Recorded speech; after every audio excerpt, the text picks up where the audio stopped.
queridos irmãos, um bom dia e a paz do Senhor. Sou Paulo Irmão Otaviano, professor do discipulado da Escola Bíblica Dominical da Assembleia de Deus, no Farol, no bairro do Farol, na cidade de Maceió, aqui no estado de Alagoas. E estamos aqui junto com os irmãos para mais uma aula do discipulado, mais uma aula do ciclo número 3. E a lição de número 8 é o que nós vamos estudar nesta manhã. Sejam todos muito bem-vindos. E vamos iniciar essa aula fazendo uma oração ao nosso Senhor, para que Ele continue conosco, como Ele está, como Ele sempre esteve. Pai Celeste, Pai de nosso Senhor e Salvador Jesus Cristo, Deus Criador dos céus e da terra, Tu és o Deus que tem sob teu controle todas as coisas e tudo o que acontece aqui na terra entre os seres humanos. E nós temos certeza que tudo o que está acontecendo está sob o teu controle, porque nada foge ao teu controle. Esta, Senhor, já é a 8ª lição, 2 meses que nós estamos gravando aulas da EBD, da Escola Dominical, em função dessa circunstância, em função desse isolamento. Certamente que nós gostaríamos, ó Senhor, de estar juntos com os nossos alunos, juntos com os nossos colegas, mas está tudo debaixo da Tua vontade, está tudo sob o Teu controle, mesmo que não seja a Tua vontade absoluta, mas é a Tua vontade permissiva. E nós louvamos a Ti por todas as coisas e em todas as coisas. Fica conosco nesta manhã e nos ajude, Senhor, mais uma vez, que o Teu Espírito Santo outra vez esteja conosco nesta aula, esteja interferindo entre o que nós falamos e o que os nossos irmãos, os nossos colegas estão escutando, estão assistindo em suas casas. Outra vez te agradeço, outra vez declaro a nossa dependência de Ti e a nossa confiança do Senhor em tudo e em todas as coisas.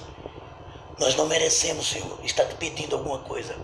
Todos os méritos é de Jesus Cristo, ou todos os méritos são de Jesus Cristo, Teu Filho, o Teu amado Filho, que se ofereceu como um sacrifício a Ti, um sacrifício vivo, santo e agradável, sacrifício que me possibilita dirigir a palavra ao Senhor, na certeza que o Senhor está ouvindo.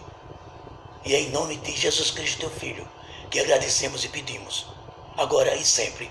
Amém. Bom, meus queridos irmãos, nós estamos nesse trimestre estudando na nossa classe o ciclo número 3, cujo tema do trimestre é Vivendo as Verdades Bíblicas.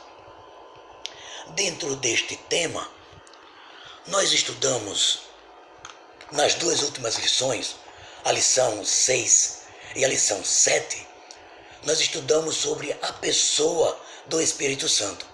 Nós vimos quem é o Espírito Santo, nós entendemos claramente e cremos que o Espírito Santo é Deus e que o crente, uma vez que nasceu de novo, aceitou o sacrifício de Jesus Cristo, é uma nova criatura, ele automaticamente recebe o Espírito Santo dentro de si. Todavia, nós vimos na lição número 7 que o crente que é cheio do Espírito Santo, ele precisa ter uma vida frutífera no Espírito Santo. Ele precisa agir de forma que todos vejam que ele é uma pessoa cheia do Espírito Santo. Então, o que foi que nós vimos na lição passada? Na lição passada, nós vimos que o crente que tem uma vida cheia do Espírito Santo, ele tem o Espírito Santo dentro de si, ele evidencia os frutos, ou o fruto, as virtudes do fruto. O fruto do Espírito, ele influencia a vida do crente. E nós vimos que o fruto do Espírito é composto de 9 virtudes, 9 características. Nós vimos também a diferença, ou as diferenças, entre o fruto e as obras da carne. Veja que a carne, ela executa várias obras, mas o Espírito Santo, ele tem um fruto. E os elementos do fruto se contrapõem às obras da carne. Foi isso que nós estudamos na lição número 7, a lição de domingo passado. Também aprendemos a importância dessas características, dessas virtudes do fruto na vida do crente, na vida diária. Não sei se os irmãos lembram, eu vou relembrar os elementos: amor, gozo, paz, longanimidade, benignidade, bondade, fé, mansidão e domínio próprio. Essas são as características, essas são as virtudes do fruto do Espírito Santo, que o próprio Espírito Santo gera dentro do crente. O crente que é cheio do Espírito Santo e que tem em si o fruto, ele é um crente que ama, ele é um crente alegre, ele é um crente que vive em paz, mesmo nas pandemias, mesmo no isolamento. Nós temos paz, porque paz é uma das virtudes do elemento. Quem tem o fruto do Espírito dentro de si é longânimo, é paciente, ele é benigno, o crente que tem o elemento, que tem um fruto do Espírito, ele quer sempre fazer o bem. E ele é bom, ele faz o bem, ele não apenas quer fazer. Ele é benigno, mas ele é bondoso. E ele executa o bem que está dentro de si. Também ele é fiel. Essa fé como elemento do fruto é fidelidade. Fidelidade, sim, fidelidade. E também ele é manso. E Jesus disse: aprendei de mim, porque eu sou manso. O Espírito Santo é manso. E o fruto do Espírito dentro de nós gera mansidão e domínio próprio, que é uma característica muito importante, não apenas na vida do crente, na vida de todo ser humano. Na vida de todo ser humano. E a lição de hoje?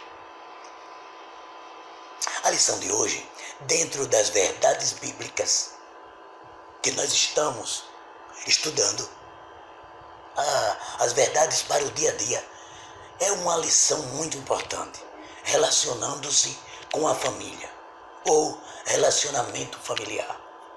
O que é que nós vamos ver hoje? Nós vamos ver hoje a importância da família sob a visão de Deus. O que é que Deus queria quando estabeleceu, criou a família?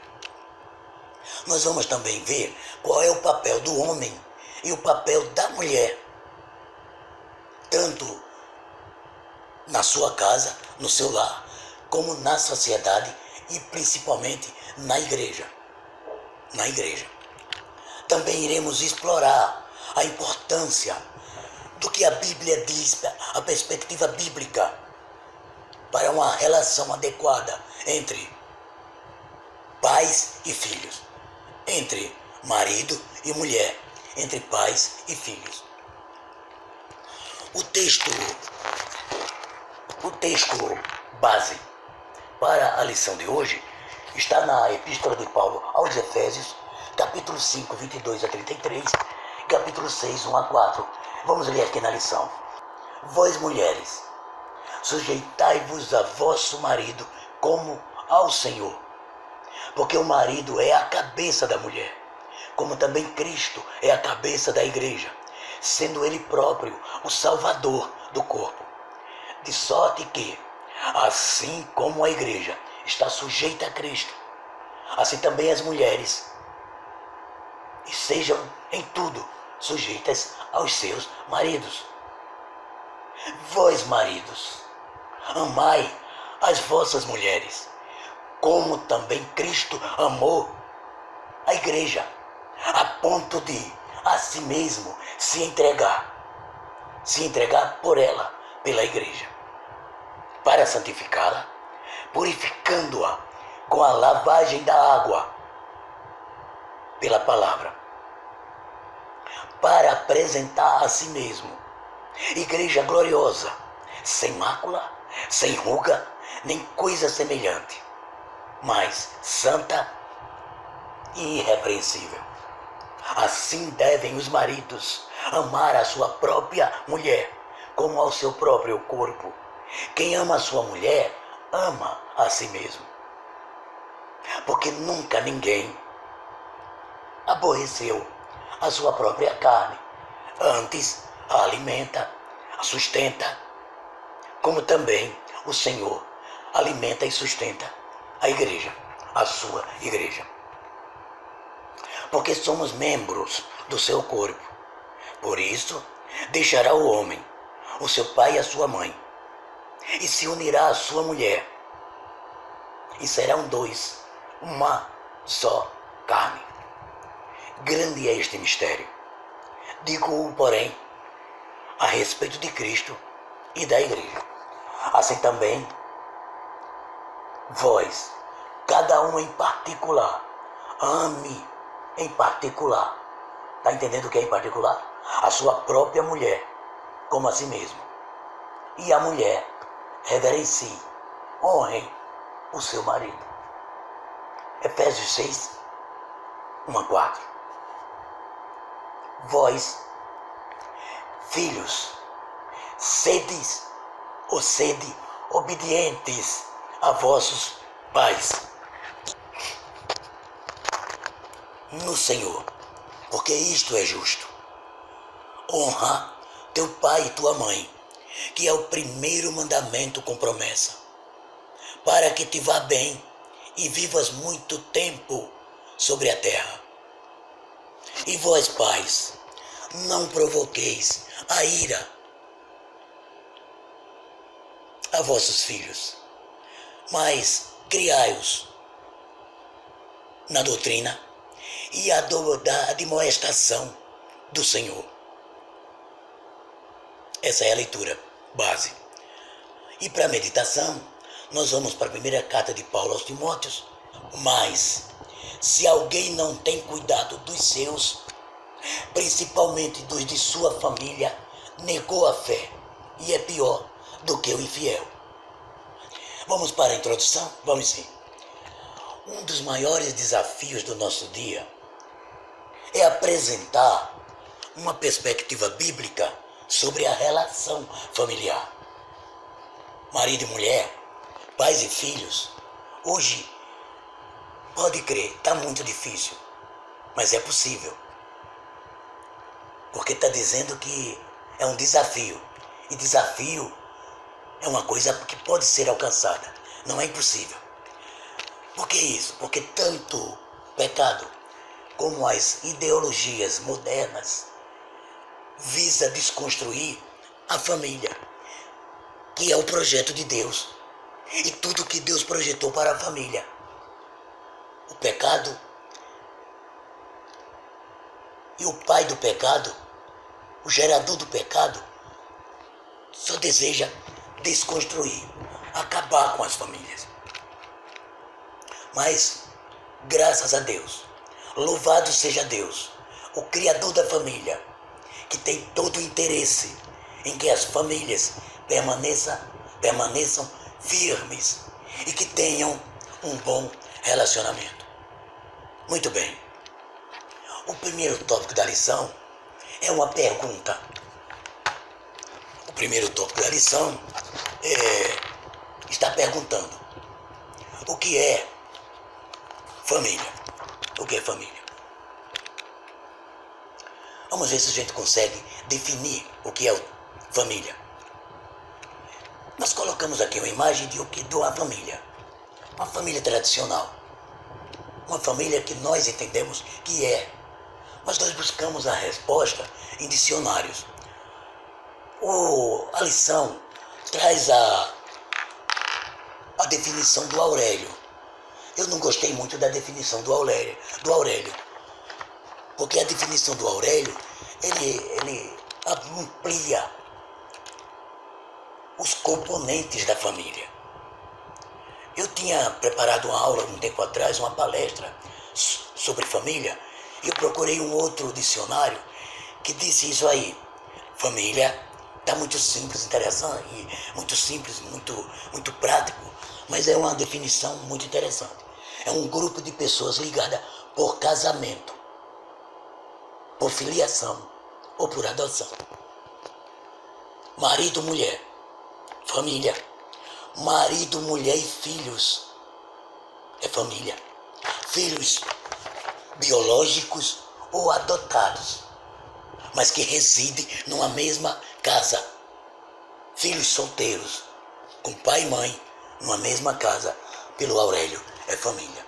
Então família é marido, mulher e filhos, biológicos ou adotados.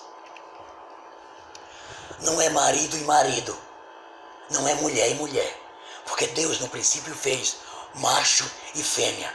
Então família não são dois homens adotando uma criança, ou duas mulheres adotando uma criança. Isso não é família. Isso é ideia do diabo, o inimigo de Deus. Aquele que vem para matar, para roubar e para destruir, com a sua ideologia famigerada. Mas a Bíblia, desde o princípio, diz isso aqui: Adão e Eva, e filhos e filhas. Isso é família. O subtópico 2 do primeiro tópico, que tem a pergunta: o que é família? Quais são os objetivos divinos de Deus ao criar a família? Qual a visão de Deus? Qual a perspectiva de Deus ao criar a família? Viu o que a gente disse que ia falar sobre a perspectiva? Já estamos começando. Quando Deus criou todas as coisas, Deus criou a terra, Deus plantou, Deus criou o Éden. Quando Deus terminou, aí Deus disse: preciso de alguém para cuidar da terra. Aí Deus plantou um jardim e ele criou o homem. Ele criou o homem e criou a mulher. Primeiro ele criou o homem, mas primeiro não distante dias. Criou o homem e imediatamente ele percebeu que tinha fêmeas para os animais machos e os animais irracionais. Mas para o homem não tinha uma fêmea, não tinha uma mulher, não tinha com quem ele compartilhar. Não tinha uma companheira. Aí Deus disse: não é bom que o homem esteja só. Aí Deus, maravilhosamente, acabou com a solidão do macho, do homem, e fez a mulher. E fez a mulher partindo do próprio homem. Anestesiou o homem. Tirou uma raspa da costela, ou seja, do DNA mais puro que tem no ser humano, que é o DNA da costela. Deus fez a mulher. Deus fez a mulher.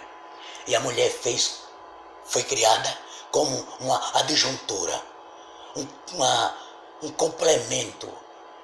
Homem sem mulher, só misericórdia de Deus.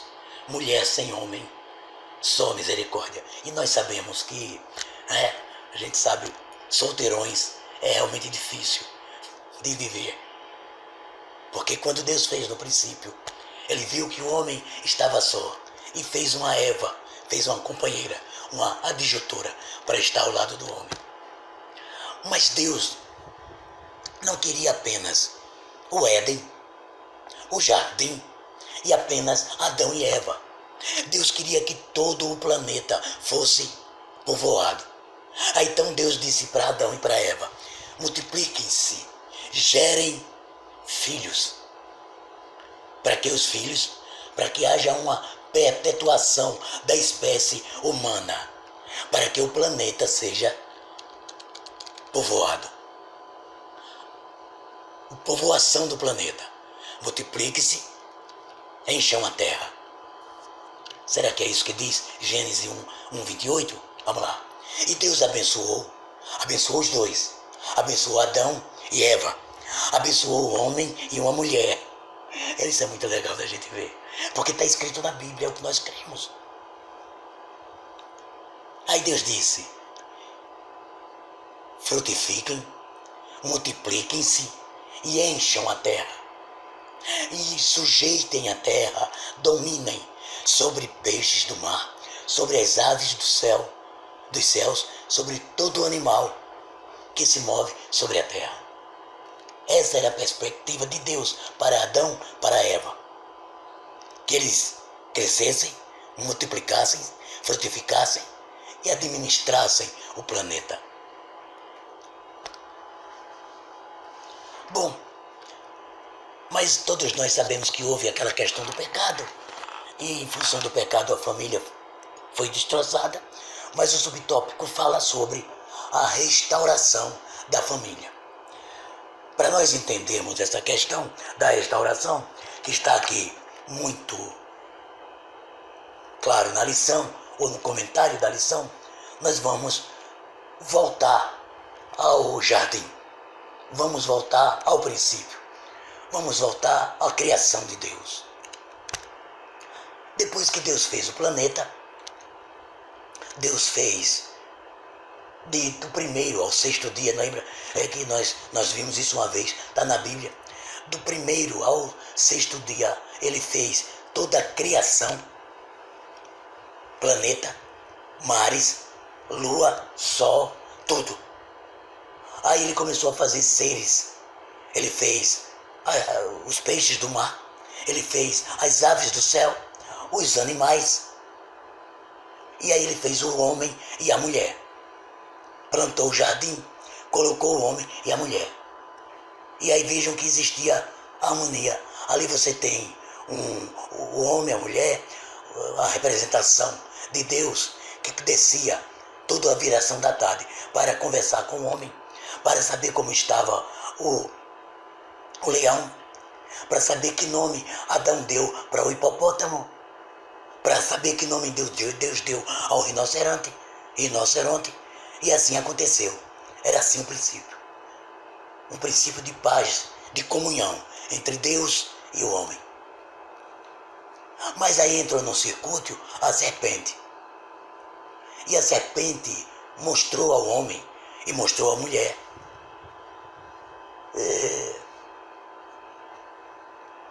o pecado. Ou o fruto do pecado. Nós colocamos a maçã, pessoal, não é porque Adão e Eva comeram a maçã. A expressão fruto do conhecimento do bem e do mal é uma expressão para que nós, humanos, alcancemos, porque nós não sabemos qual foi o pecado que Adão e Eva cometeu. O que nós sabemos é que Adão e Eva pecou. Qual foi o pecado? Nós não sabemos. E por que a gente colocou ali na lição a maçã? Porque a maçã é um fruto atraente. Essa deve ser uma maçã, não sei, importada, acho que sim. Mas a gente percebe que ela é bonita. Ela é atraente aos olhos. E na sua Bíblia está escrito: e vendo Eva, que o fruto era agradável aos olhos, era atraente. Vendo Eva, que o fruto era agradável, bom para dar conhecimento, pegou, comeu, deu para o seu marido e ambos morreram. Então, não estamos aqui afirmando que foi uma maçã. Apenas a representatividade da maçã é a beleza do pecado. Quando ele é apresentado, o pecado não é apresentado feio, pelo amor de Deus, queridos. Vocês, nós que somos novos convertidos, tenhamos cuidado, porque o pecado é assim que se apresenta, agradável aos olhos, atraente, mas o final é pecado. Porque a serpente, a antiga serpente, não oferece, não dá nada de bom para nós. Então, tenhamos cuidado. Paremos de botar a culpa em Adão e Eva, porque também nós temos responsabilidade de estar atento. Bom, comeu do fruto e morreu. Morreu espiritualmente, porque separou-se de Deus. Foi expulso do Éden, morreu moralmente, descobriu que estava nu e passou a morrer fisicamente, porque o homem não foi criado para morrer. O homem passou a morrer por causa do pecado. Passou a morrer por causa do pecado. E foi expulso do Éden. E passou-se a existir o repasse da culpa. O que foi que você fez, meu filho? Foi a mulher que o Senhor me deu. Eva, o que foi que você fez? Foi a serpente. Nunca se assume a culpa. Sempre é a famosa síndrome de Adão que existe até hoje. A mulher que tu me deste está aí. Eu vou voltar e percebo que o homem aqui está vestido com as palhas, umas folhas que secavam e ele se sentia nu. Aí Deus matou o animal, tirou a pele e vestiu o homem e a mulher. E o homem passou a ser vestido de pele de animais. Mas para isso, o Todo-Poderoso sacrificou um animal para tirar o couro e fazer uma roupa. Isso aí já dá uma ideia de que o Todo-Poderoso sacrificou-se, sacrificando Jesus, para que pudesse eu estar vestido. Porque diante de Deus eu não posso me apresentar nu. Começou o sacrifício.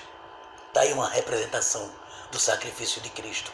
Um animal foi morto para que eu pudesse ser vestido, eu e você. Para que os meus pecados fossem apagados e a minha culpa fosse apagada, os meus pecados fossem cobertos. Um animal precisou morrer. Bom, mas não dava para continuar no Éden, porque lá no jardim do Éden, no meio do jardim, tinha o fruto da vida. Tinha duas árvores, a árvore da vida e a árvore do conhecimento. Da árvore do conhecimento eles comeram, mas não poderiam comer do fruto da árvore da vida, porque senão eles viveriam em pecado. Aí tiveram que ser expulsos. A expulsão do Éden foi o fim do relacionamento entre o homem e Deus. A expulsão do Éden foi a morte espiritual. Acabou a comunhão. Acabou a comunhão. E aí passou a reinar as mazelas, os males, todos os males do pecado. E briga entre irmãos.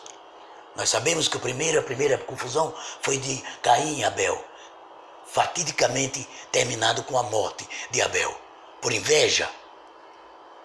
Depois vem as discórdias entre marido e mulher, interferindo na vida dos filhos. Está aí. O desentendimento entre pai e filhos, o fingimento dos filhos. O pai dá uma ordem e o filho finge que não entende, ou finge que não escuta, ou melhor, não obedece, e ainda faz cara de deboche. Isso é culpa, isso é resultado do pecado. Mas ainda bem que ainda lá no jardim, antes da separação espiritual, da morte espiritual, quando Deus amaldiçoou a serpente, Deus disse para a serpente: você é maldita, e agora vai ter inimizade constante entre você e a mulher, entre a sua semente e a semente da mulher. E a semente da mulher, ou da semente da mulher, vai nascer um que vai pisar a sua cabeça. Você vai tentar ferir o calcanhar e vai ferir o calcanhar, mas a sua cabeça vai ser esmagada pela semente da mulher. Um óvulo de uma virgem lá da cidade de Nazaré serviu para que Deus fecundasse um ser humano no ventre da mulher. E a mulher, Maria, por obra e graça do Espírito Santo, ficou grávida e deu à luz a Jesus. Jesus nasceu, viveu, morreu ressuscitou e, pela morte e ressurreição de Cristo, foi criada esta ponte que possibilita o retorno, a comunhão, a comunicação entre Deus e o homem, ou entre o homem e Deus. Louvado seja o nome do Todo-Poderoso. Bom, mas nós vimos lá o começo, nós vimos, não é, o que é família. Nós vimos que a família foi destroçada em função do pecado, que o relacionamento entre marido e mulher, pais e filhos ficou tumultuado, mas que é possível a restauração deste relacionamento por causa de Jesus Cristo, através de Jesus Cristo.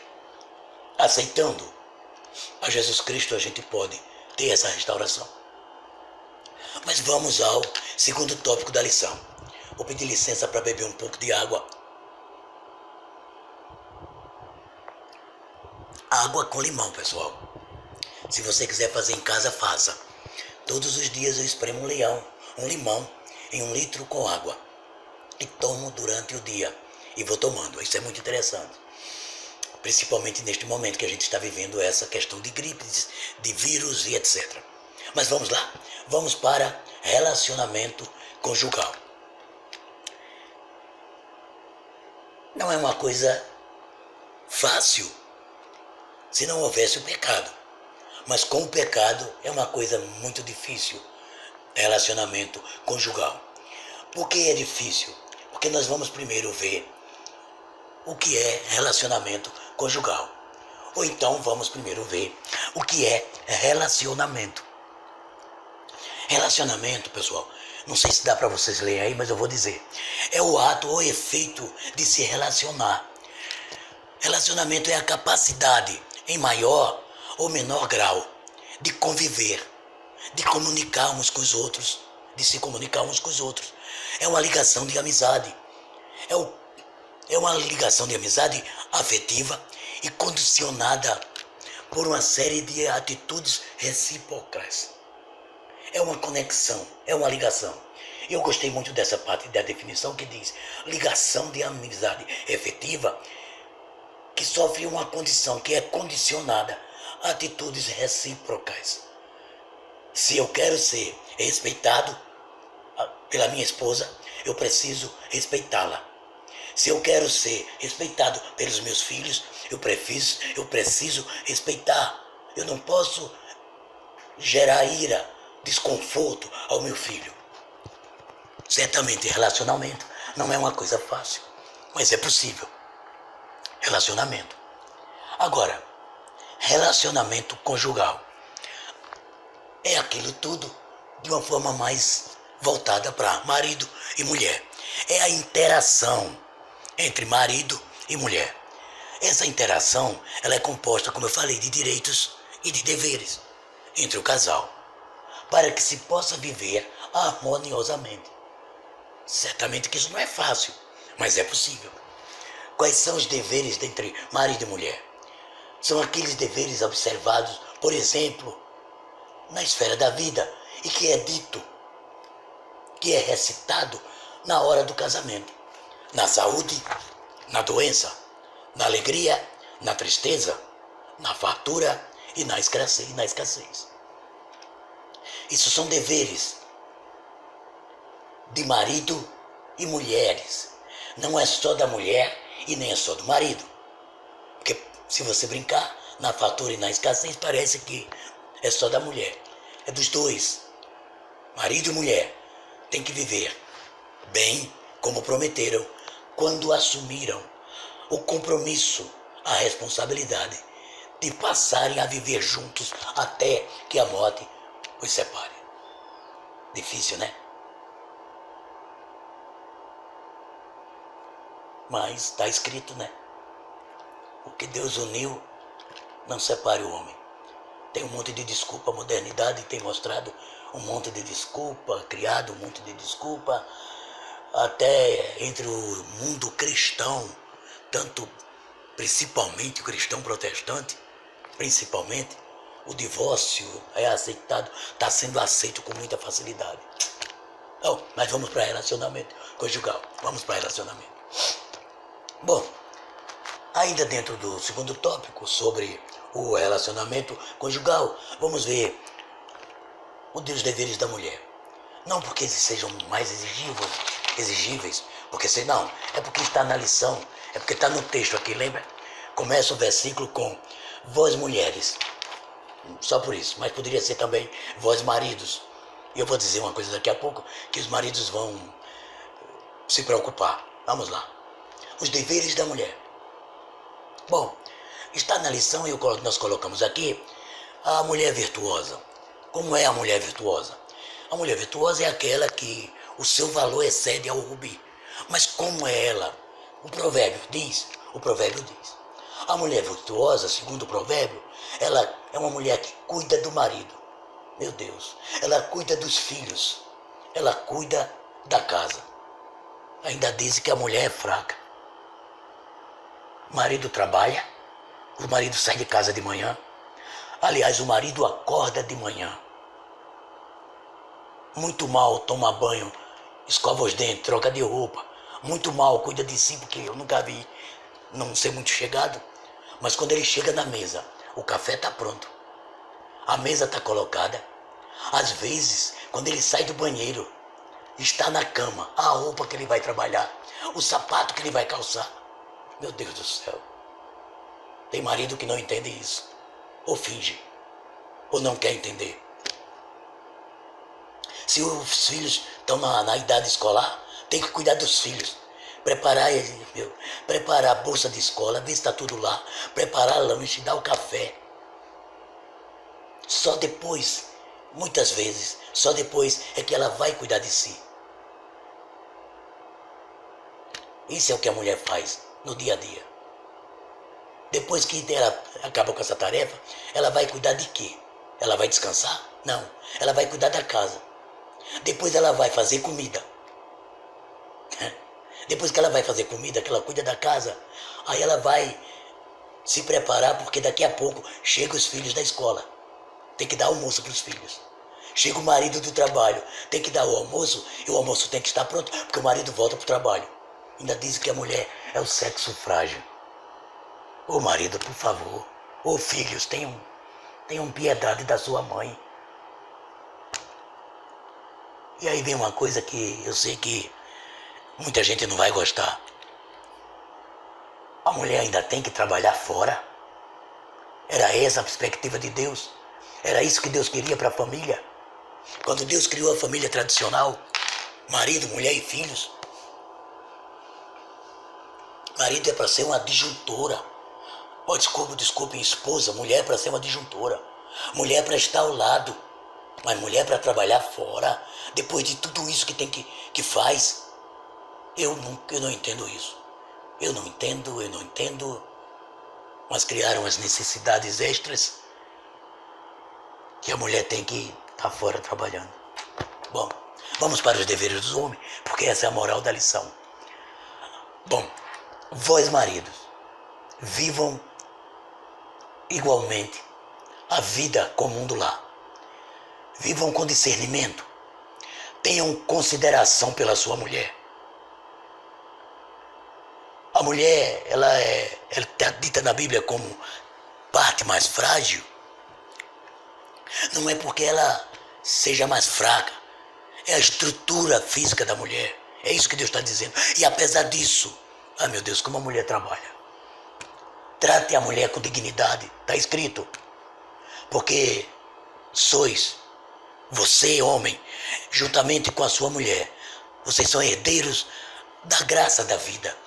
Essa vida que você tem, a sua mulher também tem essa vida.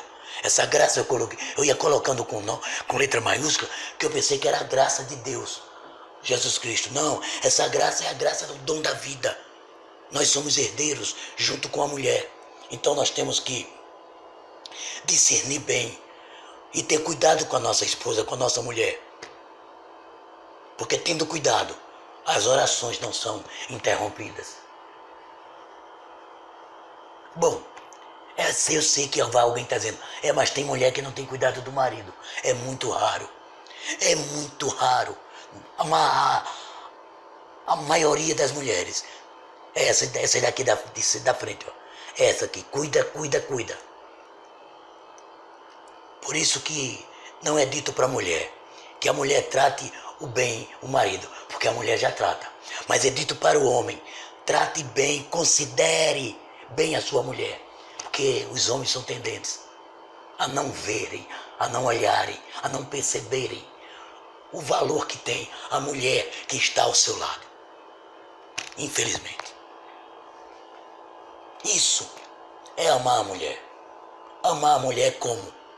Amar a si mesmo e principalmente amar a mulher como Cristo amou a igreja. Porque a maior representação de casamento, de marido e mulher, é Cristo e a igreja. Então você diz, olha, eu sou Cristo. Ele é o Cristo na condição de que Cristo deu a vida pela sua igreja. E você deve dar a vida pela sua esposa. É fácil, pessoal? É difícil. E eu vou lembrar uma coisa que eu já disse em uma outra lição. Eu estou apontando para você com este dedo, o polegar, o indicador, né? Aliás, o indicador. Mas os 4 dedos estão voltados para mim. E esse é o tipo de lição que eu tremo. Se eu tremo na base para dar as outras lições, essa eu tremo muito mais. Terceiro tópico é o relacionamento entre pais e filhos. Relacionamento entre pais e filhos. Sim, para a gente entender aquele segundo tópico, relacionamento conjugal, a gente precisa rever aqui, ó, o que está na lição. Efésios 5, 22 a 33. Para a gente falar de relacionamento entre pais e filhos, a gente precisa ver o Efésios 6, 1 a 4. Não é? Bom, eu gosto muito dessa expressão. Filhos são herança. Filhos são heranças do Senhor. São heranças do Senhor. E o fruto do ventre, ou seja, a gestação, a gravidez, é um prêmio, é um presente, é um galardão.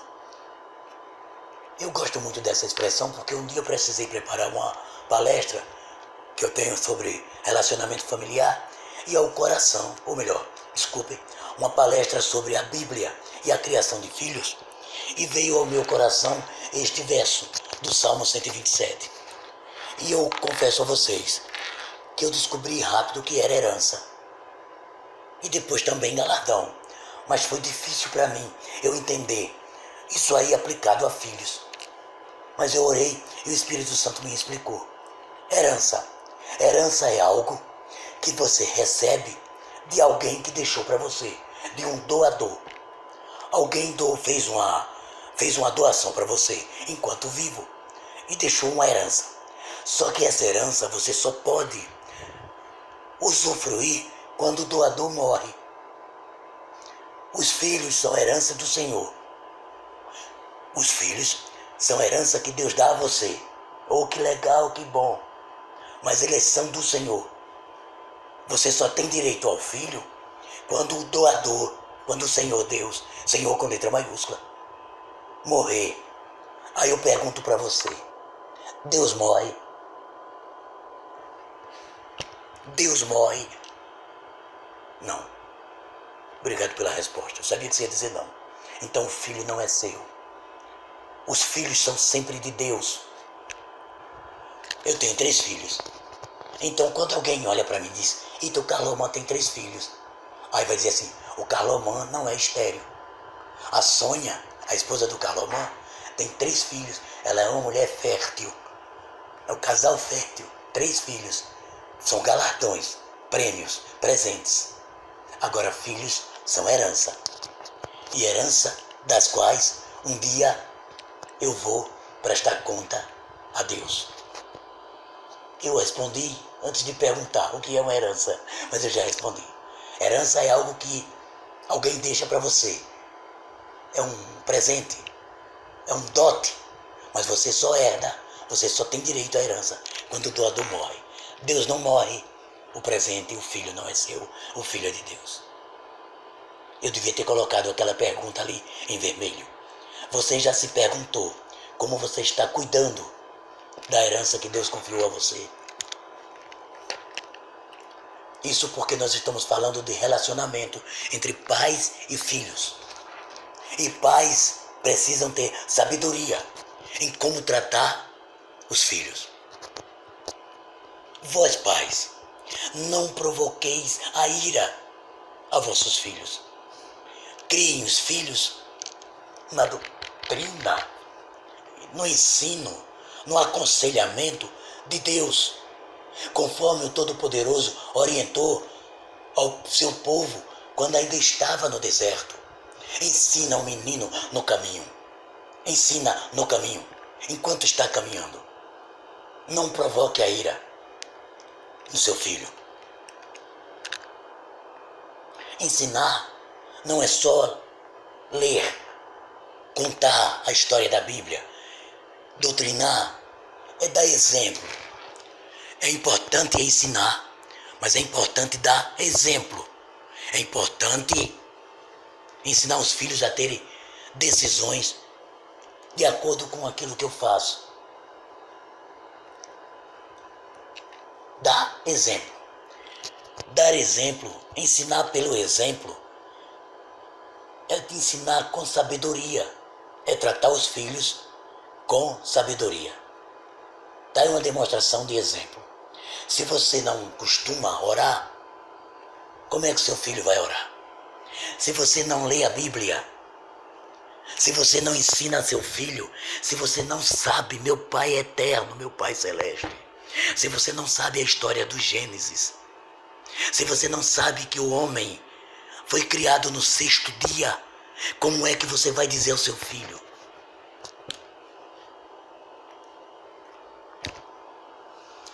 Crie o seu filho sendo exemplo.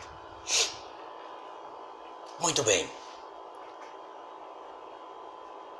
Para os filhos, sejam obedientes. Pais, não provoquem ira. Veja como é que trata o filho. Não tenha preferência por filho. Trate seus filhos iguais. Se você não pode dar um sapato de luxo para um, ou melhor, se não pode dar para todos, não dê para um. Não faça como Jacó. Não dê uma túnica de luxo para José em detrimento dos outros.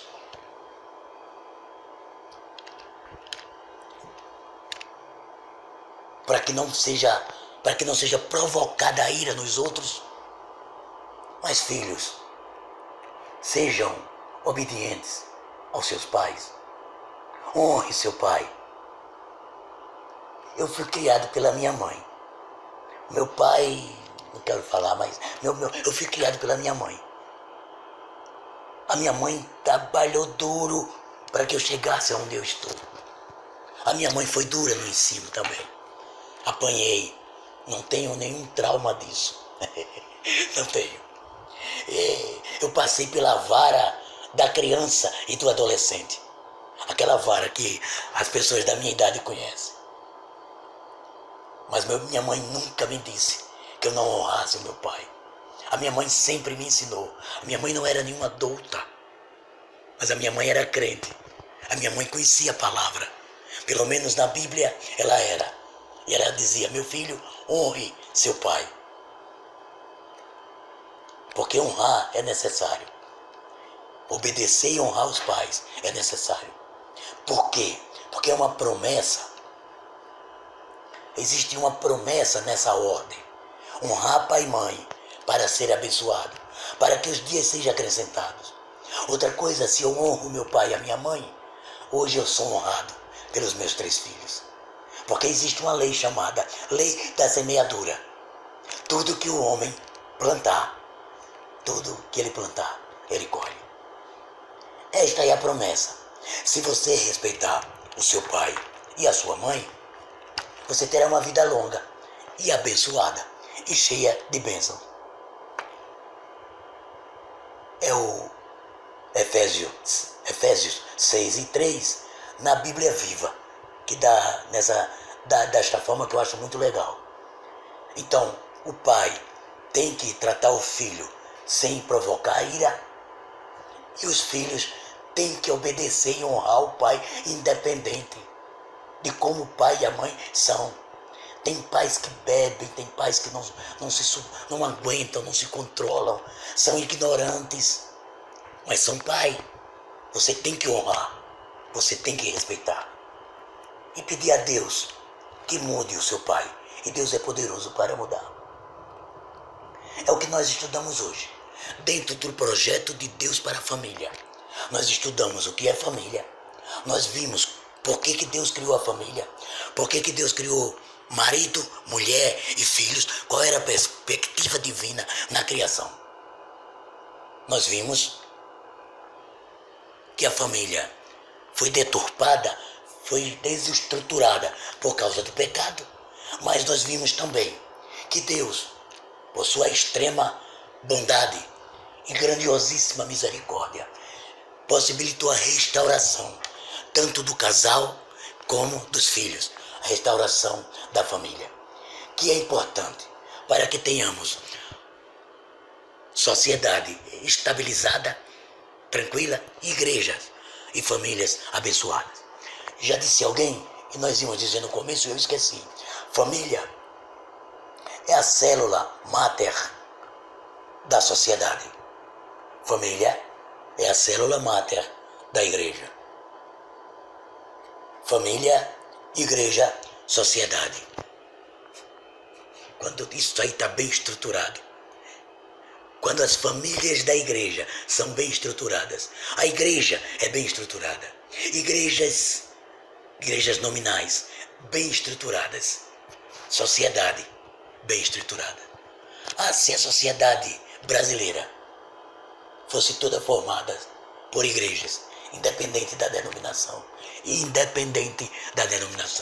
estou falando de igrejas, igreja com letra maiúscula, igreja que está dentro das igrejas com letra minúscula. Nós aprendemos dentro do relacionamento conjugal que maridos devem amar a esposa e esposa devem ser submissas. Eu ia dizer também, não disse, eu nunca vi mulher que é amada, se sente amada pelos seus maridos, não ser submissa.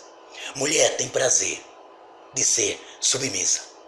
Mulher não é submissa porque é obrigada, é porque ela quer ser submissa. Agora a mulher deseja ser amada. E é interessante que Deus não disse, mulher, amem seu marido. Mulheres, amem seus maridos. Porque é uma característica da mulher, amar ao seu marido. Mas é para o homem amar. Mas a mulher deve ser submissa e deve honrar o marido. Entre filhos e pais, nós aprendemos que deve haver sabedoria, coerência, bom senso. Pais não devem provocar ira aos filhos e filhos devem honrar os seus pais.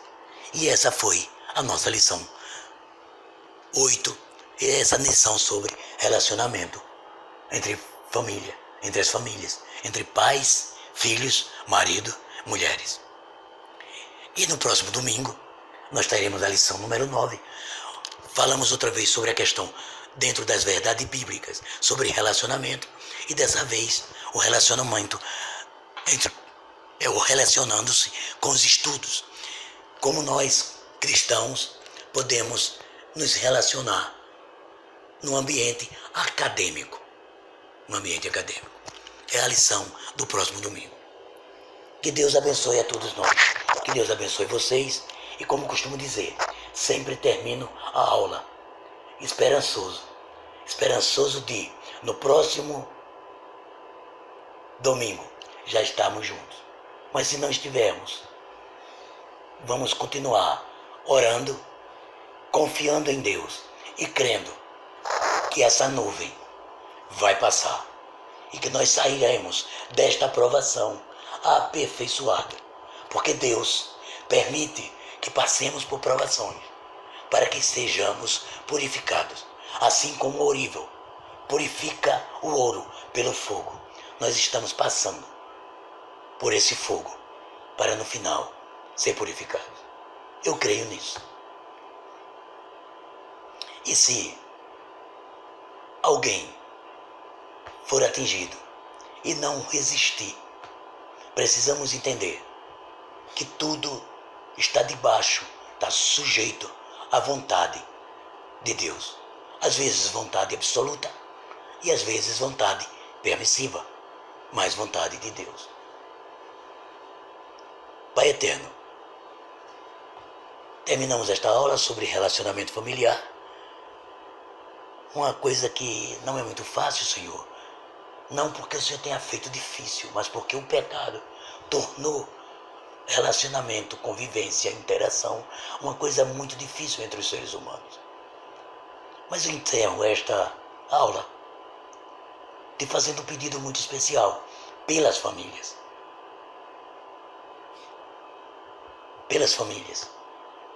Porque, Senhor, é o que mais o nosso inimigo, o meu inimigo, o teu arqui-inimigo tenta atingir, é a família. Porque família desestruturada é sociedade desestruturada, é igreja desestruturada.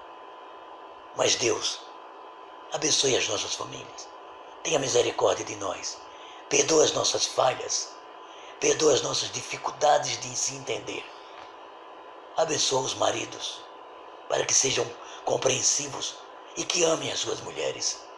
Abençoe as mulheres, para que sejam submissas, que elas se sintam amadas, que haja um bom entendimento entre pais e filhos, e respeito, e honra, e obediência de filhos para pais. Agradecemos pela aula de hoje. Pedimos por esta semana, Pai, por esta nova semana que hoje estamos iniciando. E esteja conosco, Pai, e nos guarde, nos ajude. Dependemos da Tua bênção, dependemos da Tua guarda. Senhor, tem algumas pessoas, eu não posso deixar de pedir isso para o Senhor. Tem alguns amigos, alguns conhecidos, sabemos de algumas notícias de pessoas próximas da gente que estão sendo afetados pelo vírus, pela doença. Alguns até morreram. Nós estamos vivendo há um tempo que estava distante, a gente ouvia falar. Agora, Senhor, está bem próximo, está se aproximando cada vez mais. Por favor, Deus, por teu favor infinito, por tua misericórdia, por tua bondade que nos acompanha, nos ajude a passar por esse vale.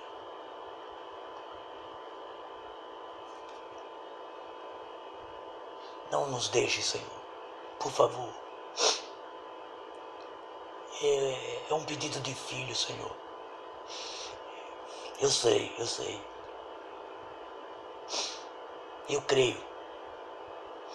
Eu creio que o Senhor está conosco, não tenho dúvida não, Senhor. Mas é que eu estou me sentindo meio filho, sabe? Eu estou me sentindo totalmente filho, totalmente dependente. Eu estou vendo pessoas, presbíteros da nossa igreja, pastores, irmãos, irmãs, morrendo. Eu não me preocupo com a questão de morrer, Senhor. Agora eu não aceito esse vírus, Senhor. Um negócio meio maldito, meio amaldiçoado. Me perdoe, por favor, se eu estiver pecando, por favor.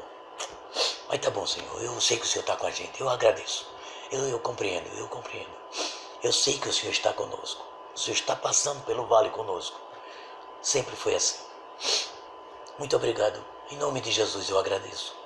Agradeço. Em nome de Jesus. Amém. Queridos, até domingo, se Deus quiser. Domingo. Estaremos aqui em nome de Jesus. Ou ao vivo, na escola, lá na igreja, ou estaremos, mais uma vez, através de videoaula. Que Deus abençoe a todos e até domingo.